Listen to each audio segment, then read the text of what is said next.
أشهد أن لا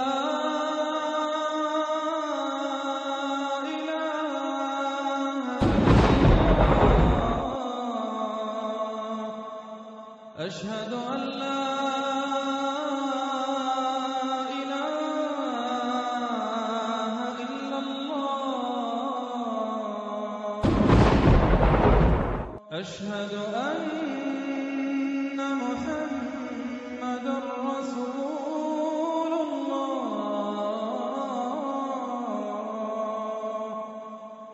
أشهد أن محمدًا رسول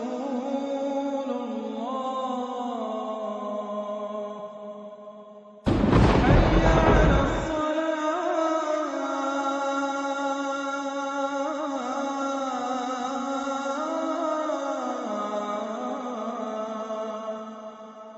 حي على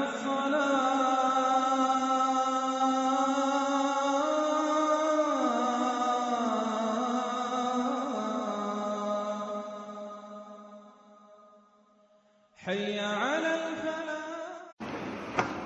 إن الحمد لله نحمده ونستعينه ونستغفره ونعوذ بالله من شرور أنفسنا وسيئات أعمالنا من يهد الله فلا مضل له ومن يضلل فلا هادي له وأشهد أن لا إله إلا الله وحده لا شريك له وأشهد أن محمدًا عبده ورسوله صلى الله عليه وعلى آله وأصحابه ومن اهتدى بهديه إلى يوم الدين. يا أيها الذين آمنوا اتقوا الله حق تقاته ولا تموتن إلا وأنتم مسلمون. يا أيها الناس اتقوا ربكم الذي خلقكم من نفس واحدة وخلق منها زوجها وبث منهما رجالا كثيرا والنساء واتقوا الله الذي تساءلون به والأرحام إن الله كان عليكم رقيبا. يا أيها الذين آمنوا اتقوا الله وقولوا قولا سديدا يصلح لكم أعمالكم ويغفر لكم ذنوبكم ومن يطع الله ورسوله فقد فاز فوزا عظيما. أما بعد فإن أصدق الحديث كتاب الله وخير الهدي هدي محمد صلى الله عليه وسلم وشر الأمور محدثاتها وكل محدثة بدعة وكل بدعة ضلالة وكل ضلالة في النار. أما بعد إخواني إلهي سبحانه وتعالى يا معلم الله سبحانه وتعالى إن سوى فجيي inaynu soo galno beydkiisa. kelimadeenu waxay ku saabsan tahay ama ay noqon doontaa insha allahu tacaala addifaacu can alislaam. islaamka diinta islaamka in la difaaco wixii shubahaad iyo dhibaato ku keenaya diinta iyo dadkiisa in laga difaaco intii laga difaaci karaayo. wixii ku been abuuranaya wixii shubahaad ku keenaya diinta islaamka in markaynu ka difaacno arrintaasi waa mid markaa waajib oo muhiim ah. sababtoo ah waxaynu ku jirnaa waqti aad iyo aad u adag oo fitantu ay badan tahay aynu ku jirnaa. biidni illaahi tacaala waxaan wax yar ka taaban doonaa saad wada ogsoon tihiin eed la socotaan waxa dhawaanaan markaa yacnaa ummadda ka dhex guuxaya yacnaa waxa weeyaan baraha la iskugu yimaado ama meelaha la iskugu yimaado waxaa la isweydiinayaa maxay yihiin qoladan assaadicuuna bilxaq السادعون بالحق قولينك النوعاس ولغا إعلاميي مصر وأمير كودو إعلاميي hadday Masar tahay hadday tahay Muqdisho Garowe iyo Hargeysa laga iclaamiyay qolooyinka noocaas baa waxaan ka tilmaami doonaa awalan sir dul taagi doonaa taariikhdooda halka ay ka soo jeedaan waxaan kala sir dul taagi doonaa amiirkooda waxaan kala sir dul taagi doonaa wax ka sheegi doonaa bayaanaadka marka ay ku dhawaaqeen ama ay jeediyeen laba bayaanaad baa jira ay sheeg marka ay ku dhawaaqeen ninka la yiraahdo amiirkooda Mustafa Kamil Maxamed Xuseen ninkaas weeyaa ninka amiirkoodu waa kaas qolooyinkan taariikhan haddaan dib ugu laabanna halka ay ka soo jeedaan niman loo yaqaano ama la yidhaahdo ikhwaanu lmuslimuun alikhwaan almuslimuun niman la yidhaahdo baa waxay yidhaahdeen diinta islaamka halkee bay dhibaatadu kaga imanaysaa markaas waxay yidhahdeen diinta islaamka waxa laga soo gelayaa waa madaxda iyo dawladda laga soo gelayaa bay yidhahdeen madaxda iyo dawladda haddii markaa inagu aanu qabanno kursiga isaga diintu way hagaagi bay yidhahdeen fiiri waxay yidhahdeen diintan islaamka halkeeba markaa daldaloolka iyo dhibaatada ay kaga imanaysaa maxaa baabiinaya dhaqankeediiyo ma garanaysaa wanaaggeeda maxaa baabiinaya markaas waxay yidhahdeen waxaa baabiinaya nimankan dawlad isku sheega ka kursiga haya iyo ka loo hayo ayaa baabiinaya inagu kursiga haddii aynu qabanno oo kursiga aynu ku fadhiisanno diintu way hagaagi dabad afkaartii bay qaateen afkaartiyada noocaas ahayd ayay qaateen afkaartii marka ay qaateen waxa ka dhalatay in lagu fahmay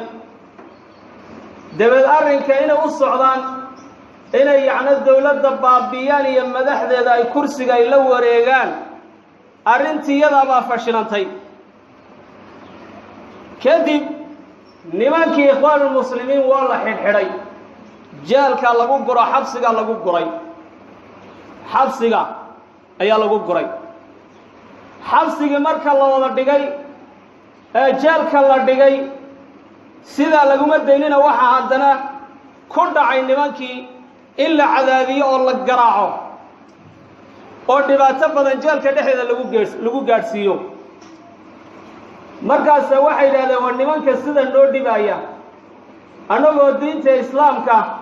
rabna inay hagaagto nimanka sidaa noo dhibiya sidaa noo cadaadinaya noo cadaabaya maxaynu ku tilmaami karnaa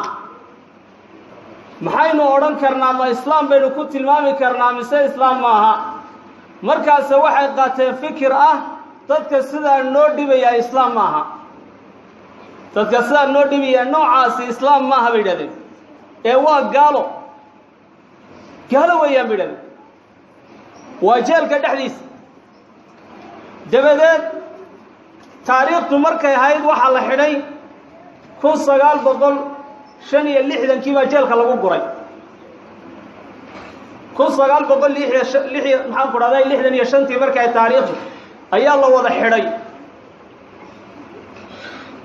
markaas waxay ku dhawaaqeen jamaacatul muslimiin baan nahay jamaacatul muslimiin baanu nahay laakiin waxa loo yaqaanay magaca iyaga la baxay waxa loo yaqaanay nimanka jamaacatu takfiir wal hijra jamaacatu takfiir wal hijra balonit fiiri hada jamaacatu takfiir wal hijra balonay jamaacada wax gaalaysiisa umada ka dhaxbaxday taariikhdu markay ahayd 1967 kii markay ahayd waa xilligii yaani Jamaal Abdulnaasir uu haystay xukuumadda baa waxa la dilay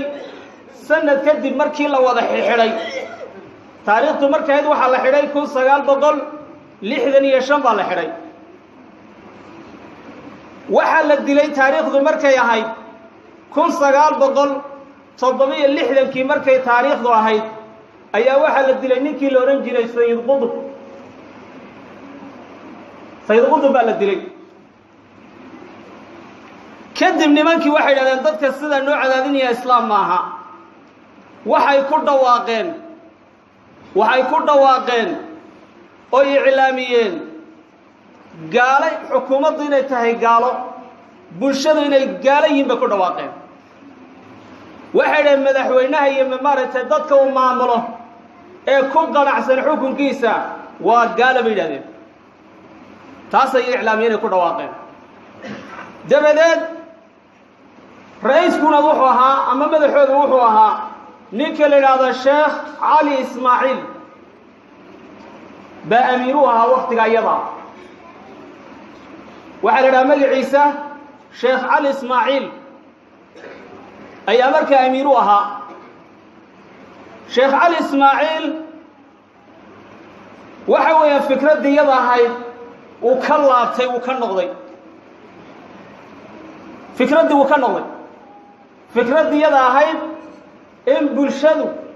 iyo xukuumadeedu marka ay gaalo yihiin fikradiyada ahayd uu ka laabtay sheekhi markaas waxa la dilay nin ay walaalahaayeen Sheekh Ali Ismaaciil nin ay walaalahaayeen oo la oran jiray magaciisa Abdul Fattah Ismaaciil ayaa la dilay markii la dilay walaalkii markii la dilay la dilay Sayyid Qutb iyo isaga markaa la wada dilay Abdul Fattah Ismaaciil iyo Sayyid Qutb ba markaa mar la wada dilay raggi waxa anjaalka ku xidhnaa waxa la wareegay nin la yiraahdo Shukri Ahmed Mustafa waxa la wareegay nin la yiraahdo Shukri Ahmed Mustafa oo loo yaqaan Abu Sa'ad isna waa la xidhay waxa la xidhay taariikhdu markay ahayd 1965 ayaa la xidhay isna ninka yar nin aad u daayar buu ahaa Shukri Ahmed Mustafa nin aad u daayar buu ahaa nin 23 jir ahaa ninka kooxda hogaaminaya fiiri waa nin 23 jir jeelka wuxuu ka soo baxay taariikhdu markay ahayd 1971 ayuu jeelka ka soo baxay markuu jeelka ka soo baxay baa waxa lagu magacaabay Amiirul Mu'miniin baa lagu magacaabay amiirkii mu'miniinta baa lagu magacaabay kadib nimankii jeelka ku jiray waxa la yiri arrinkan iyada ka tanasulo iskaga taga oo dawladda la shaqeeya saddexda u kala jabeen qaar iyada wada la shaqeynaa weeye oo markaas sidii baa jeelka lagaga sii daayay qaarba iyagu iska aamuseen jawaabba ma bixin xukuumadda u tagtay waxay yiraahdeen war fikradan xun iska daayo hanu wada shaqeyno oo wax weeyaan fikirkan xun ka tanasula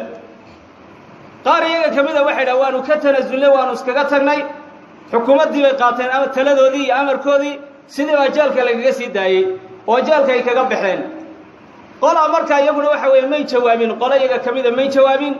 qolo saddexaadna waxay yidhaahdeen fiiri qolo saddexaad oo iyaga kamida waxay yidhaahdeen annagu waxa weeyaan waxaanu aaminsannahay fikirka iyagaasaanu aaminsannahay kamana tanasulayno ninkii markaa mustafa ninka la yidhaahdo shukri axmed mustafa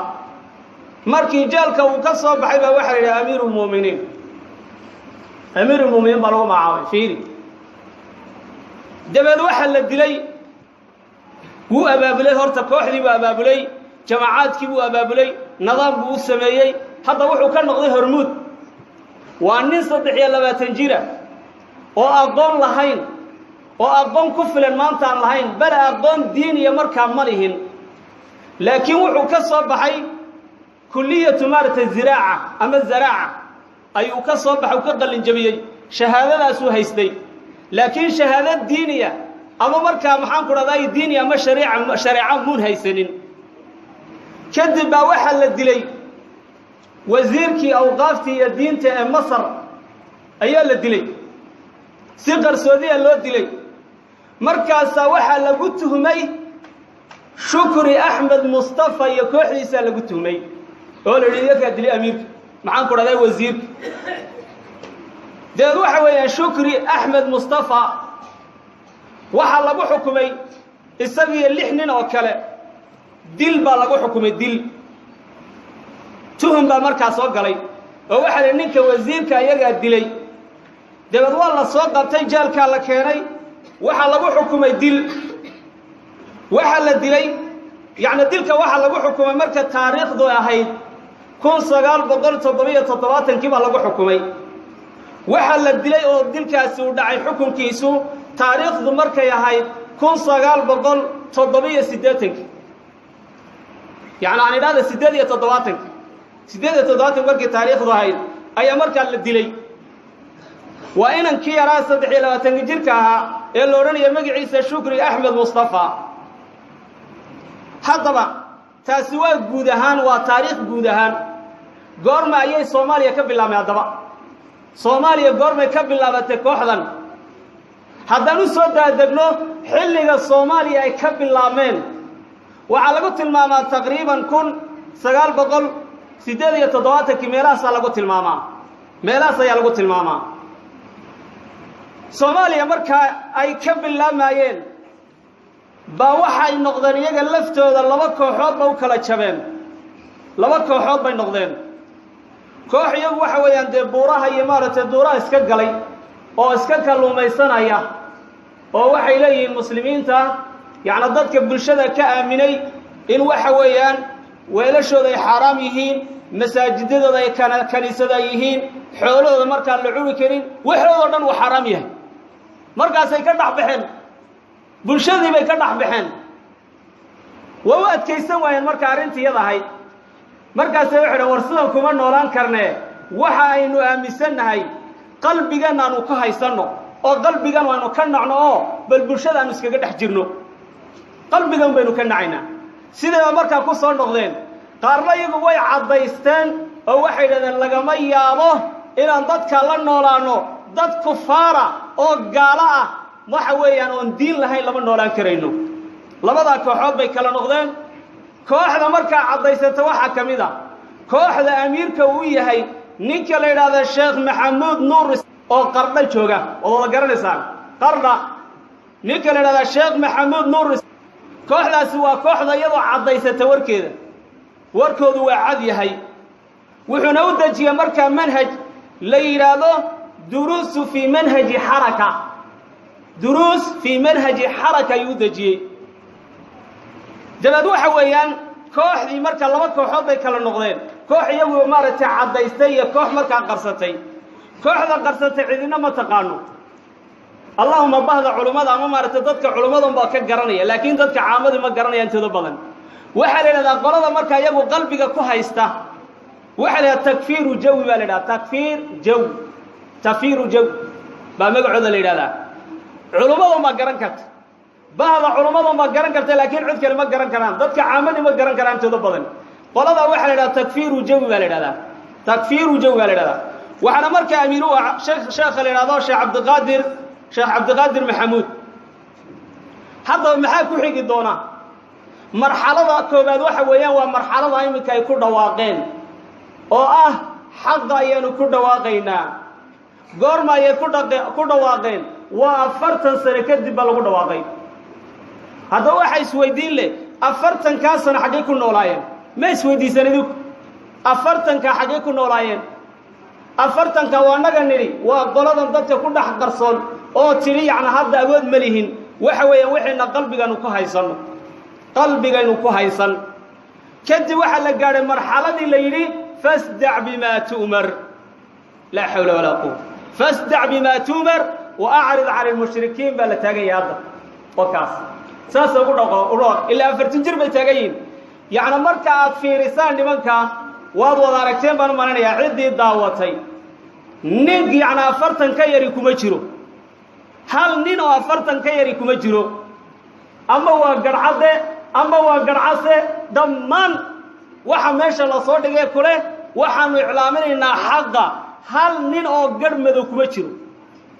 waa rag wax weeyda 40 jir iyo ka wax ka sareeya weeyaan waxa ku dhawaaqay oo wadiba garxiida oo wax diinayna ka muuqanin culimada waa la yaqaanaa sheekh culimadu isma qariso dad culimo ma aha marka 40 ka sare xagay joogeen 40 ka sare waxa lagu maqnaa ku jaamacada dhiga ku digtoora ku macaan ku dhaday injineera ku macaan ku dhaday ismiga soo sheeg ku ganacsata hawshaas lagu maqnaa 40 ka halkaas lagu maqnaa hawshaas ay ku maqnaayeen dabad waxa weeyaan waxa ku xiga marxalad labaad baa ku xigi marxalada labaad ku xigisa waa macatalow wa idnu bilqital idnu bilqital oo ah qatilu alladhina yalunakum min alkuffar fiiri qatilu alladhina yalunakum min alkuffar hada waa marxaladii koobaad marxalada labaad waa idnu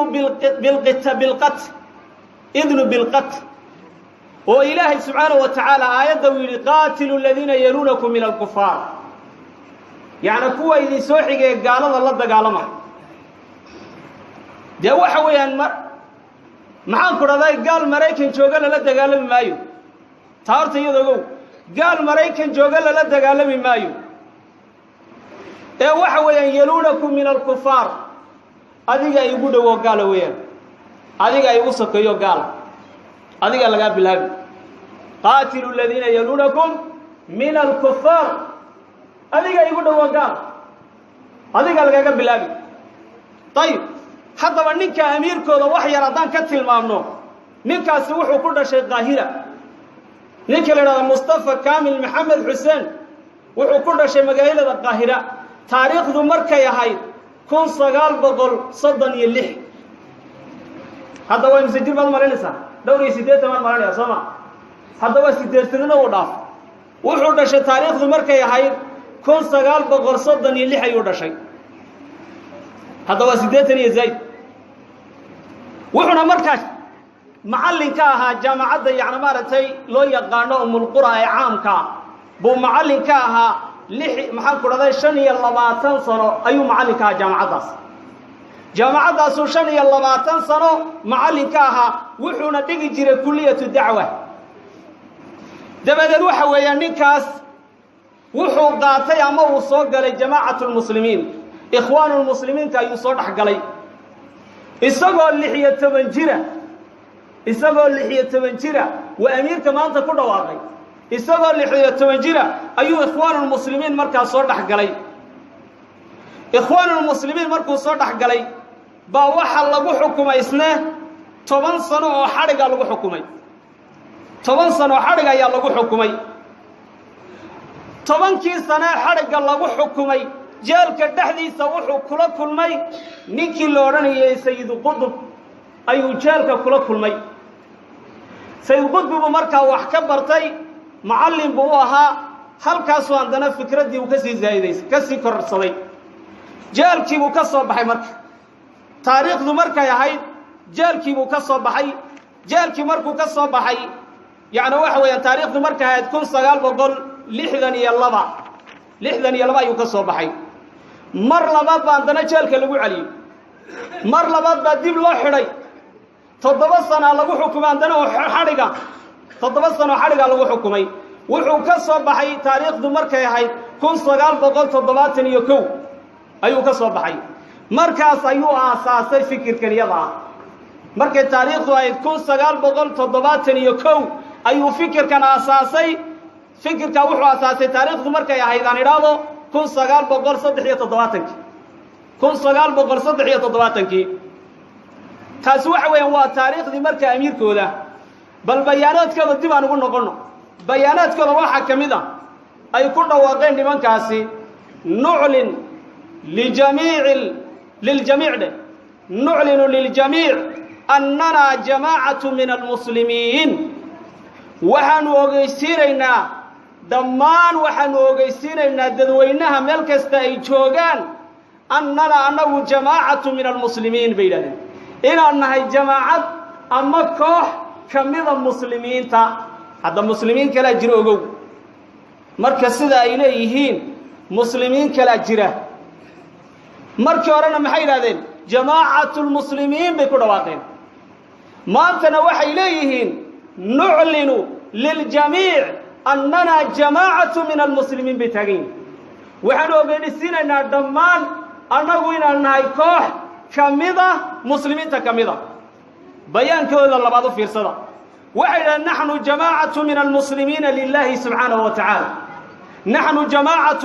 من المسلمين لله سبحانه وتعالى وحنا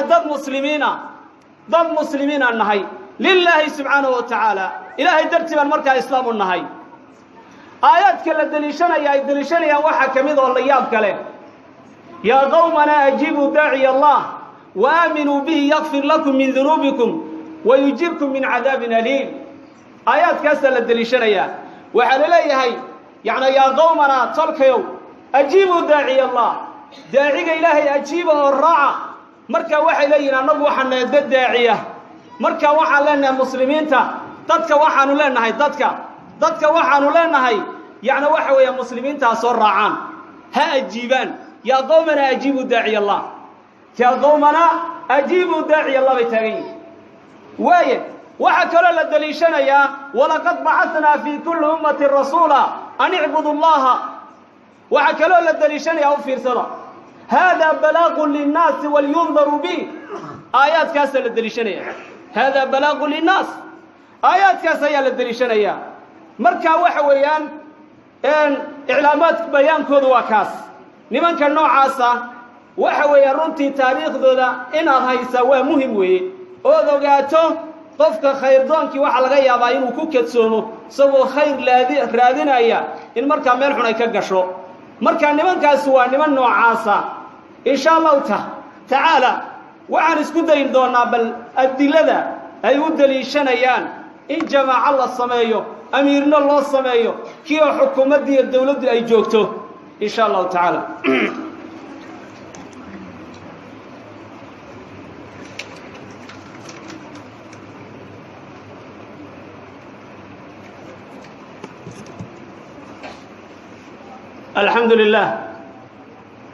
الحمد لله رب العالمين وصلى اللهم وسلم على نبينا محمد وعلى آله وصحبه أجمعين وبعد يا أيها الذين آمنوا اتقوا الله حق تقاته ولا تموتن إلا وأنتم مسلمون إلهي سبحانه وتعالى حقين وافجيان كبرينا كو حق مركا يعني إلهي سبحانه وتعالى وافجيان نقدقوا ولا ليال جماعات كانوا عاص waxa weeyaan ku dhawaaqay xaqaynu bayaaminayna amaan cadaynayna amiirkooda waanu soo tilmaamnay fikirkooda iyo bayaankooda xadiis nabigu wariye calayhi salaatu wasalaam ba waxa loo daliishanayaa fiiri nabigu wuxuu yidhi calayhi salaatu wasalaam aamurukum bikhamsin نبي قول عليه الصلاة والسلام شنبان إذا أمريا شنبان إذا فريا من نبي عليه الصلاة والسلام آمركم بالجماعة وعن الأمر يا جماعتنا اللازمتان جماعتنا اللازمتان بان الأمر يا والسمع والطاعة إن المقشان والضيعان بان الأمر يا والهجرة هجرة الأمر يا والجهاد في سبيله إن كل جهادان جهاد كالله أيان الأمر يا فإنه من خرج من الجماعة قفك جماعة كدحبحة قيد شبر وحير كدحبحة جماعة فقد خلع رغبة الإسلام من عنقه إلا أن يرجع نبي عليه الصلاة والسلام قفك كدحبحة جماعة وحير كدحبحة جماعة يعني وحو تشبيي أما مركا محان كرداي يعني إسلامك مرقتي سيلوغون تجميع النبي عليه الصلاة والسلام إنه صار نقضه وكسر نقضه جماعة موياني وحكى مركا والدمارة وسؤال ورياء مود لشنيا ومن دعا بدعوى الجاهلية فهو من جثى جهنم ومن دعا بدعوى الجاهلية فهو من جثى جهنم صعب المركز واحد يا رسول الله وإن صام وصلى قال وإن صام وصلى وزعم أنه مسلم وعكر النبي عليه الصلاة والسلام من مات وليس في عنقه بيعة مات ميتة الجاهلية رواه مسلم نبي عليه الصلاة والسلام قف كيد النبي عليه الصلاة والسلام وليس في عنقه بيعة قورتي سنة إن كجر بيعي هشيس كل جر جماعة هشيس أن كل جر جماعة يوح بيعان جماعة كل جر قف كيد مات ميتة الجاهلية وحور بنتي ميتة الجاهلية النبي عليه الصلاة والسلام مات ميتة الجاهلية مركز وحوري انطلاقا أنه كدو لنقول وأمير كدويا انطلاقا من ذلك كله كان لزاما علينا أن نقيم جماعة تشهد أن لا إله إلا الله وأن محمد رسول الله خير أنه كدو لنقول أحاديثتا أنه كدو لنا وحال لازم نقوى واجب نقوى أن نقيم جماعتنا صمينا جماعتنا صمينا يا واجب نقوى جماعة تشهد قريسة أن لا إله إلا الله وأن محمد رسول الله هذا يمكن مركز سنيد أقول مركز أولي تشهد أن لا إله إلا الله جماعة قريسة إلهي الرسول كيس قريسة إنا صمينا واجب نقوى وردتكم إسلام ما بحانو جدا مقالة تدكم مقالة وراليا مركز إلي جماعة النصمين جماعة قريسة الرومين إلهي النبي كيس ورقول ما للرمية أووك إسلام بالله شخص إسلام كو حويان وإسلام هرو باهي كو هذا اللي إعلامين أيو وهذا اللي موجين أيو ماها مركز سويح ليهي وحواجب نقوى أنه حديثنا كدو لينا أن نقيم جماعتنا صمينو جماعة تشهد قريسا لا إله إلا الله وأن محمد رسول الله طيب وحيس ويدين له الدلة ما حديث النبي عليه الصلاة والسلام يا إسكاله هرت نبي مركو عليه الصلاة والسلام آمركم بالجماعة جماعة إذن فرى يا مركو ولاي هاي والجماعة سوى جماعة سوى طمع جماعة النبي إن أمر أيو إنه لازم له وجماعة ما كوح يرى مركا قارو بحضي أو مقع الله بحضي ميتهاي مسوي حويان وإسلام كيسكت ضمن وحويان نظام له الدولة له السياسة له مكاسة مسوي كوح يرى كوس بحضي مقع الله بحضي بلك صارت بالجماعة بلين آمركم بالجماعة النبي عليه الصلاة والسلام بل جماعة النبي إن فروا جماعة دول عليها ما جماعة وحويان يوم قارو بحضي أو إسلام كهوس بحضي ما جماعة سو حديث كنت المامي مسوحة حديث كنت المامي يا أسكاله ضد يعني إسلام أو إسكت ضوبان أو وحويان دولة له أو سياسة له أو مدحوين له xadiisku taasuu tilmaamaya laakiin koox yar ma tilmaamayo jamaacadu waa taas xadiiska labaad nabigu marka uu leeyahay walaysa fii cunuqihi baycada waayo walaysa fii cunuqihi bayca buu nabigu calayhi salaatu wasalaam baycadaasi waa tee ma koox yar amiir yar koox yaro waxa weeyaan intay gaar u baxeen fikrad samaystay oo fikrad khaldan intay gaar ula baxeen ama la magac baxay amiirna samaystay ma amiirkaasa laga hadlayaa oo xadiisku tilmaamaya mise waa amiirka guud ee muslimiinta u taliya war waa amiirka guud weeyaan xadiisku waa kaas yaa iskale markaa xadiiska waxa iskale maxaan ku raday dawladda iyo siyaasadda iyo dadka maaragtay ku hoos nool buu xadiisku tilmaamayaa جماعات كنوع عاصن كده بحوي لكن جماعة يرى قارو بحضي أو مقع قار الله بحضي هذا ما أنت كده بحضه أو فكر كذا لسكده يسوع ما واحد كل ما سميته الجاهلية ما يا كبر دمرس حاشا لله كبر دمرس طايرة واحد كلام مركب والدليل حديث كورني النافع مولى ابن عمر رضي الله عنه كلمة إذا حديث كان سوق بقبينية حديث كورني مولى ابن عمر وحولي هاي عبد الله بن عمر وحولي مولى ابن عمر باوحولي عبد الله بن عمر باوحو يمد عبد الله بن ممارة مضيع عبد الله بن مضيع ويمد كوي من يوايو وعبد الله بن عمر باوحو يمد عبد الله بن مضيع ويمد حين كان من أمر الحرة ما كان مركي يعني وحوي وقعدي فتنذي كدعضي مدينة دقال كيم مدينة باوحوا عبد الله بن عمر باوحو يمد عبد الله بن مطيع بو يمد مركز ساوحوا لي يعني وحوا لي هاي عبد الله بن مطيع باوحوا لي اطرحوا لي أبي عبد الرحمن وسادة عبد الله بن مطيع وحوا لي وروحاضر دكتان عبد الرحمن وحاضر دكتان لأبي عبد الرحمن وعبد الله بن عمر وحاضر دكتان بولو وسادو وربركينو دقا بركينو دقا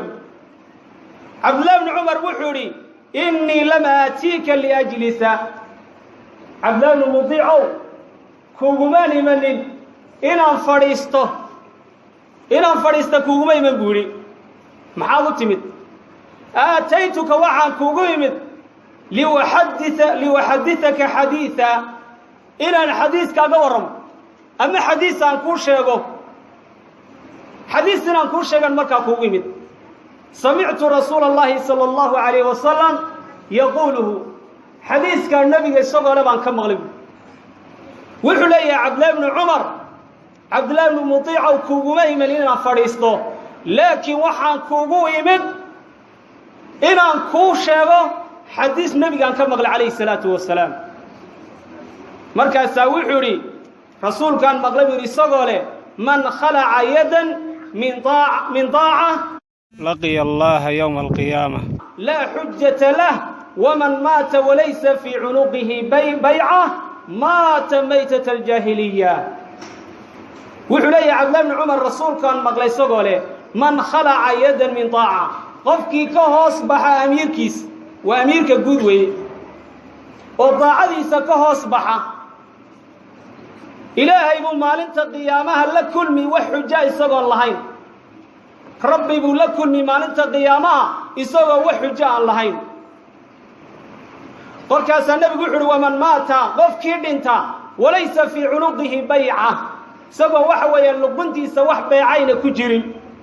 goortiisa wax bay'aan ku jirin bimacna waxa weeyaan ka hoos baxay muslimiinta madaxdooda ka hoos baxay dawladooda ka hoos baxay kooda maartay xaakimka ka hoos baxay qofkii dhinta ma wuxuu nabiga kaleey salaatu wasalaam ma tamatat al-jahiliya wuxuu dhintay markaa meeyta jahiliya markaa fiiri Abdullah ibn Umar wuxuu yimid markaas dagaal ba ka dhacay meesha Madiina dagaalkaasina waxa uu ka dhacay sababtu waxay ahayd ninka la yiraahdo Yazid ibn Muawiya oo aabihi xilka uga tagay Muawiya xilkii aabihi uga tagay Yazid uga tagay ba xilkii ba lagu qabsaday markaas waxa soo weeraray reer Madiina Yaziid ibn Muawiya soo weeraray markaas Abdullah ibn Umar wuxuu leeyahay wa ninka madaxda ee muslimiinta madaxda u ah ee ku baxdeen ee dagaalka ku qaadeen war ka joojiye ka daaya dagaalka war ka daaya war muslimiinta kala jabinina war muslimiinta kala dilina war muslimiintu way midaysan tahay war muslimiinta kala jabinina أنا ku gimid nabigaana maqlay alayhi salatu wasalaam marka Abdullah ibn Umar fiiri yaani waxa weeyaan Yaziid ibn Muawiya oo abdii xilkii uga tagay oo xilkii reer Madiina ku qabsadeen oo lagu weeraray xilkii ayuu maanta u leeyahay war dagaalkaasi waa dagaal shariicada islaamka ka soo horjeeday oo islaamku waa isku duuban yahay maanta war islaamka kala jabinina saasuu marka Abdullah ibn Umar wuxuu ka waranay Abdullah ibn Muti' ayuu ka waranay radiyallahu anhu اللهم صل على محمد وعلى آل محمد كما صليت على إبراهيم وعلى آل إبراهيم في العالمين إنك حميد مجيد وبارك على محمد وعلى آل محمد كما باركت على إبراهيم وعلى آل إبراهيم في العالمين إنك حميد مجيد اللهم أعز الإسلام والمسلمين وأذل الشرك والمشركين أعداءك أعداء يا رب العالمين ربنا ظلمنا أنفسنا ولم تغفر لنا وترحمنا لنكونن من الخاسرين عباد الله قوموا إلى صلاتكم يرحمكم الله